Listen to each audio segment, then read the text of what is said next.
Alors, mon parcours professionnel, c'est à peu près 30 ans de carrière, la moitié dans le conseil et la moitié en tant que dirigeant dans des grandes sociétés industrielles. Donc par exemple, j'ai été chez Valeo, 10 ans chez Valeo, la moitié vice-président achat du groupe. Donc sur un poste fonctionnel, voilà, les achats j'aime bien. Et puis la moitié sur des postes donc, de direction de business unit, puisque j'ai dirigé l'activité chauffage et climatisation Europe de Valeo, qui était une BU d'à peu près 500 millions d'euros de chiffre d'affaires. Alors après, je suis partie chez Alstom, où j'étais VP innovation et stratégie. Donc je rapportais au PDG Patrick Ron. J'étais en charge de projets spéciaux pour lui. Et puis après, j'y suis pas restée longtemps chez Alstom parce que j'étais chassée pour reprendre la direction générale de Mecaplast, qui est un équipementier automobile, 6000 personnes, 25 usines dans le monde.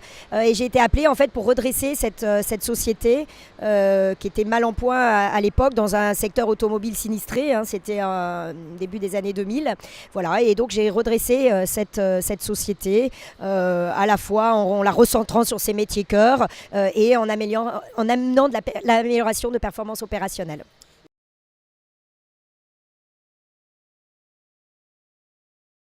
En 2013, j'ai monté ma société de conseil en stratégie, organisation, amélioration de la performance opérationnelle. Et très vite, en fait, je me suis spécialisée sur la transformation des entreprises via deux briques qui me tiennent beaucoup à cœur, l'engagement des collaborateurs et la digitalisation des processus. Voilà, donc j'ai fait des partenariats, j'ai accompagné des grands groupes, des plus petites sociétés dans ce domaine-là.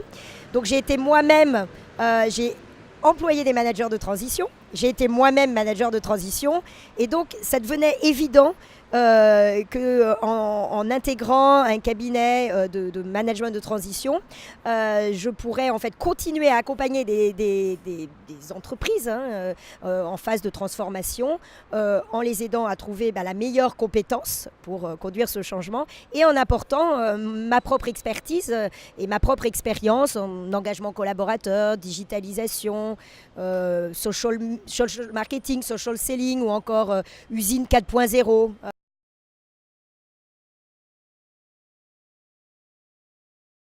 Alors en fait, je crois que j'ai à peu près rencontré tout le monde.